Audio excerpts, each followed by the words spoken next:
ঢাকা বিশ্ববিদ্যালয়ের টিএসসিতে আকাশী নীল সমুদ্রে মেসি মেসি গর্জনে ঢেউ তোলেন আর্জেন্টাইন সমর্থকরা। আকাশী নীল জার্সি পরে মেসিদের সমর্থন দিতে বিগ স্ক্রিনের সামনে ছিলেন ভক্তরা। রাউন্ড অফ 32-তে কেপ ভার্দের বিপক্ষে এলএম10-এর ওপরেই ছিল তাদের নজর।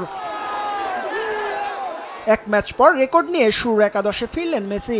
সেখান থেকেই সমর্থকদের উল্লাস শুরু। তারা বিশ্বাস রেখেছিলেন লিওই হবেন আলবি সেলেস্তেদের ত্রাতা। আরো বেশি সে আগ্রাসী এবং আমরা ওনার কাছ থেকে আরো কয়েকটি গোল পাবো। প্রথমত মনে করছিলাম ম্যাচ ড্র হবে, পরে দুর্দান্ত একটা গোলের সাথে আমরা ম্যাচ জিতে গেছি। মেসির দিক থেকে সে 100% দিয়েছে, আমরা মেসিকে নিয়ে কোনো আপসেট নাই। গ্রুপ পর্বে স্পেন উরুগুয়েকে রুখে দেওয়া ভুজিনিয়াদের নিয়ে বাংলাদেশি আর্জেন্টাইন সমর্থকরা নির্ভর ছিলেন। তবে বারবার লিড হারানোর পর হতাশা আর টেনশন গ্রাস করে তাদের। কিন্তু মেসিদের উপর বিশ্বাস এক মুহূর্তের জন্য কমেনি। ফার্স্টে যখন গোল পড়ছে তখন তো অনেক খুশি ছিলাম, পরের বার যখন ওই দলে যখন গোল দিছে তখন আবার টেনশন। 2-2 হয়ে গেছে যখন, তখন আমার প্যানিক অ্যাটাক হয়ে গেছিল ভাই, আমি লিটারালি কান্না করতেছিলাম। ক্যাবাবাদে স্পেনের সাথে ড্র করছে, উরুগুয়ের সাথে ড্র করছে, ইভেন সৌদি আরবের সাথে ড্র করে আসছে।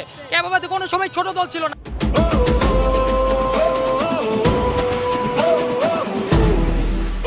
আমরা তো ভয় পেয়েছিলাম যে আমরা হেরে যাবো, তবে লাস্ট মোমেন্টে আমরা জিতেই গেলাম। স্কালোনির দলের ছন্দের প্রার্থনায় ছিলেন টিএসসির সমর্থকরা, যেই প্রার্থনা ফুটবল বিধাতাও ফিরিয়ে দিতে পারেননি। দুর্দান্ত কামব্যাকে আর্জেন্টিনা শেষ 16তে পৌঁছানোয় শিরোপা ধরে রাখার স্বপ্ন বেঁচে রইল সমর্থকদের। কেপ ভার্দে ছোট দল না, ছোট দল হলে কেপ ভার্দে 32-এ খেলতে পারতো না। তোমরা পর্তুগাল নিয়ে আসো, ব্রাজিল নিয়ে আসো, চোর লাস্টে যে কোনো টিম নিয়ে আসো, আমরা খেলবো, এই লোকটা খেলবে, আসো খেলবো।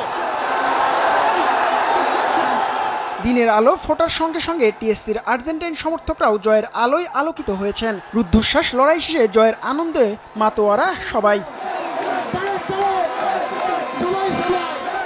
জিহাদ আল হাসান, সময় সংবাদ, ঢাকা।